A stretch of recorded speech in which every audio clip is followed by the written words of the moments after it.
बिस्मिल्लाहिर्रहमानिर्रहीम। अस्सलामु अलैकुम डियर स्टूडेंट्स, उम्मीद करता हूँ कि आप सब खैर आफियत से होंगे। जैसा कि आपको मालूम है कि हम चैप्टर नंबर 11 के न्यूमेरिकल सॉल्व कर रहे हैं।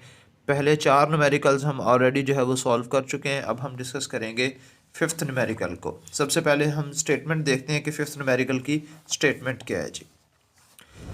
जी स्टेटमेंट हमारे पास ये है कि a marine survey ship sends a sound wave straight to a sea bed, it receives an echo 1.5 seconds later. अब देखें ज़रा, मैं इसको ना एक डायग्राम की मदद से आपको समझाता हूँ। बिलफर्स यहाँ पे कोई जो है वो एक सबमरीन है, ठीक है, जहाँ से जो है वो एक साउंड वेव जो है वो फेंकी जाती है समंदर में।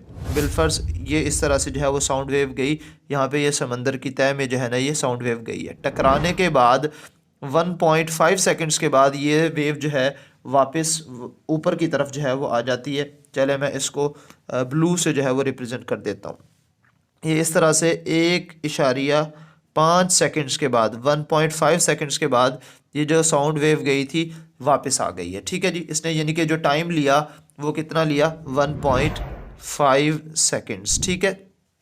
अच्छा जी, उसके बाद वो क्या कह रहा है जी, the speed of sound in a sea water is 1500 metre per second, find the depth of the sea at this position. इस पोजीशन पर समंदर की गहराई कितनी होगी ये हमने मालूम करना है। दो चीज़ें जो है वो हमें दी गई हैं, जैसा कि डाटा में आपको नज़र आ रहा है। एक हमें जो है वो टाइम दिया गया है, time which is equal to 1.5 seconds. दूसरी चीज़ जो हमें प्रोवाइड की गई है वो है जी speed which is equal to 1500 metre per second, ठीक है। ये दो चीज़ें जो है वो हमें मुहैया की गई हैं, यानी कि दो चीज़ें हमें प्रोवाइड की गई हैं, ठीक है। तो अब यानी कि जो हमने चीज़ मालूम करनी है वो है जी depth of the sea bed, यानी कि समंदर की गहराई जो है वो कितनी है ये हम मालूम करेंगे। उसके लिए सबसे पहले हम फार्मूला लिखते हैं। फार्मूला क्या हो सकता है, देखो बच्चे, हमारे पास टाइम मौजूद है, हमारे पास स्पीड मौजूद है। तो ये जो हमारे पास डेप्थ ऑफ सी बेड है ये एक्चुअली हमारे पास क्या है, हम यहाँ पे हाइट कह रहे हैं, ये नीचे की तरफ गहराई है, ठीक है। टाइम हमें बता दिया, ये हाइट हमने जो है वो मालूम करनी है। टाइम तो उसने बता दिया, स्पीड भी हमें बता दी है, तो हमने एक्चुअली डिस्टेंस मालूम करना है। तो डिस्टेंस मालूम करने के लिए हमने जो है वो फार्मूला पढ़ा हुआ है। स्पीड का फार्मूला था v is equal to distance divided by time. लेकिन यहाँ पे मसला ये है कि हमारे पास जो है वो डिस्टेंस नहीं है, हमारे पास स्पीड और टाइम मौजूद है, हमने डिस्टेंस मालूम करना है। ये जो टी यहाँ पे डिवाइड हो रहा है दूसरी तरफ जाके मल्टीप्लाई हो जाएगा, so v multiply by T which is equal to s। तो ये s जो है वो हम मालूम करने जा रहे हैं। सो डिस्टेंस जो है वो हमारे पास किसके इक्वल आ जाएगा, वेलोसिटी मल्टीप्लाई बाय टाइम के इक्वल। मैं v मल्टीप्लाई बाय टी इसको रीअरेंज करके लिख लेता हूँ। अब यहाँ पे वैल्यूज़ पुट कर लेते हैं। स्पीड की जो वैल्यू है वो हमारे पास है 1500 मल्टीप्लाई बाय टाइम की वैल्यू जो है वो 1.5 दी हुई है। इसको सेपरेट कर लेते हैं यहाँ से। अच्छा जी, अब इन दोनों को अगर हम मल्टीप्लाई करें तो हमारे पास डिस्टेंस की जो वैल्यू आएगी वो हो जाएगी 2250 मीटर्स, ठीक है। 1500 को अगर आप 1.5 के साथ मल्टीप्लाई करेंगे तो ये हमारे पास 2250 यानी कि 2250 मीटर्स जो है वो डिस्टेंस आ जाएगा। तो क्या हमारा जवाब यही है? जवाब सोचें बच्चे, क्या हमारा जवाब यही है, यही हमारे पास टोटल हाइट आई है? नहीं बच्चे, अब ज़रा इसको समझ लें क्यों नहीं। देखो बच्चे, ये वो डिस्टेंस है जो बेसिकली इस साउंड वेव ने जाने और वापस आने में जो है वो कवर किया है। लेकिन हमें क्या चाहिए, क्योंकि हमें जो टाइम बताया गया था 1.5 सेकंड्स बताए गए थे इस साउंड वेव के टकरा के वापस आने के लिए, और स्पीड हमें बताई गई थी। तो लिहाजा टोटल टाइम जो है वो हमें बताया गया है जाने का और आने का, यानी कि ये साउंड वेव यहाँ से आई, यहाँ से जो है वो समंदर की जो डेप्थ है, जो उसकी गहराई है, वहाँ पे जाकर टकराई और टकराने के बाद साउंड वेव जो है वो वापस आ गई है। तो यानी कि 1.5 सेकंड जो है वो उसने टोटल टाइम लिया, साउंड को जाने और आने में 1.5 सेकंड्स जो है वो लगे हैं। तो इसका मतलब 1.5 सेकंड्स में इसने जो डिस्टेंस कवर की है ये तो डबल हो गया ना। हमें तो सिर्फ गहराई मालूम करनी है, ना कि उसकी गहराई का डबल। तो लिहाजा जो हमारे पास इको डिस्टेंस होगा वो हमेशा टोटल डिस्टेंस के हाफ के इक्वल होगा। सो आप ये कह सकते हैं कि जो हमारे पास हाइट बनेगी वो टोटल डिस्टेंस का हाफ होगी। लिहाजा मैं इस टोटल डिस्टेंस को 2 पर डिवाइड कर दूंगा, तो मेरे पास जो आंसर आएगा 2250 डिवाइडेड बाय 2। इसको अगर हम डिवाइड करें तो हमारे पास बन जाएगा 1125 25 मीटर। तो लिहाजा ये टोटल जो डिस्टेंस हमारे पास था उसको 2 पर डिवाइड करने के बाद हमारे पास टोटल हाइट जो है वो आएगी। तो ये था आपका न्यूमेरिकल नंबर 11.5। अब हम डिस्कस करेंगे 11.6 को।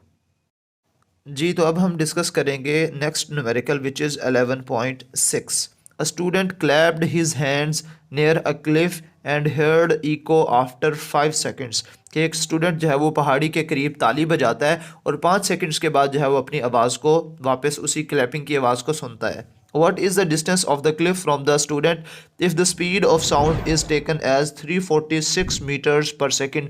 बिल्कुल हु बहू जैसा पहला इससे पहले वाला न्यूमेरिकल जो हमने 11.5 किया है बिल्कुल वैसा ही है। तो अब हमारे पास सिर्फ डाटा जो है वो चेंज है।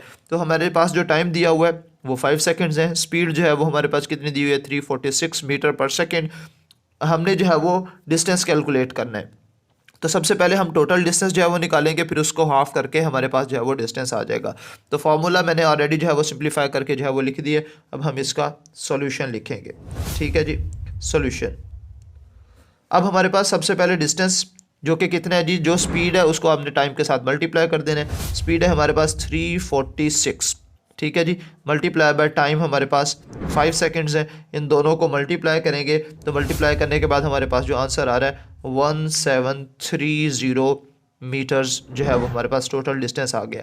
फिर वही बात, क्योंकि पहाड़ी से जो उसने पहाड़ी के करीब खड़े होकर जो ताली बजाई थी तो आधा डिस्टेंस जो है वो उसने जाते हुए कवर किया, आधा डिस्टेंस जो है वो उसने वापस आते हुए कवर किया। तो जो हमारे पास टोटल डिस्टेंस बनेगा, यानी कि जो उसका डिस्टेंस जिसको हम h से रिप्रेजेंट कर रहे हैं, which is equal to total distance divided by 2। तो टोटल डिस्टेंस हमारे पास 1730 मीटर्स है डिवाइडेड बाय 2। अगर हम इसको 2 पर डिवाइड करेंगे तो हमारे पास इसका जो आंसर आएगा वो बन जाएगा जी 865 मीटर। तो ये है जी टोटल हाइट। बहुत आसान न्यूमेरिकल था, बिल्कुल हूबहू वैसा ही जैसे हमने पिछला न्यूमेरिकल जो है वो सॉल्व किया था।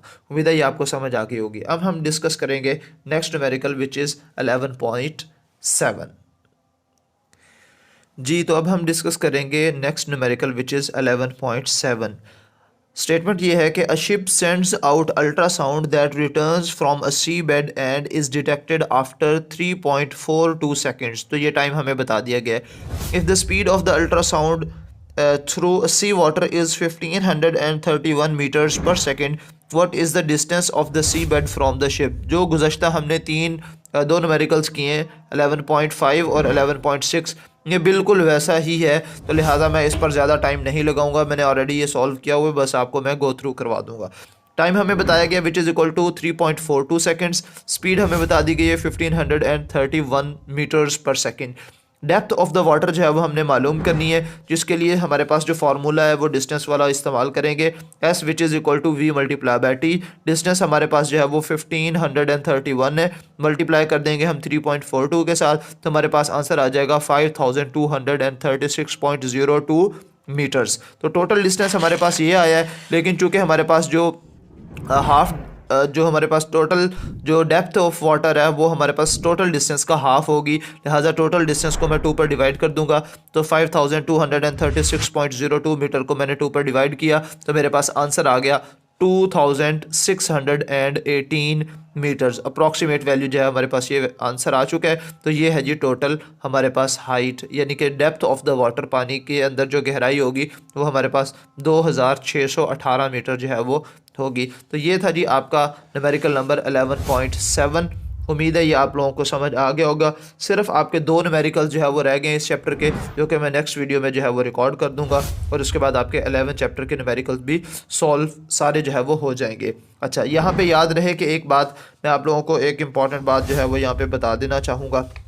लेट्स सपोज मैं यहाँ पे लिखता हूँ, अगर आप बच्चों को PDF नोट्स जो है वो अगर आपको चाहिए, PDF नोट्स अगर आपको चाहिए तो आप मुझसे जो है वो रब्ता कर सकते हैं। इन न्यूमेरिकल्स के PDF नोट्स जो है वो मैं आपको प्रोवाइड कर दूंगा। मेरा ये नंबर जो है वो नोट कर लें, 0310060883। ठीक है, आप इस नंबर के ऊपर जो है वो मुझसे रब्ता कर सकते हैं, तो मैं आप लोगों को PDF नोट्स जो है वो इन न्यूमेरिकल्स के प्रोवाइड कर दूंगा। ये जो मैं अभी लिख रहा हूँ ये सारे मेरे पास नोट्स जो है वो अवेलेबल हैं, तो आप अगर ये हासिल करना चाहते हैं तो मैं आपको सेंड कर सकता हूँ, आप इस नंबर पर रब्ता कर सकते हैं। ये नंबर आपके सामने मौजूद है 031000608883। आज की वीडियो में इतना ही। नेक्स्ट वीडियो में इंशाल्लाह आपसे फिर मुलाकात होगी। तब तक के लिए मुझे दुआ में याद रखिएगा।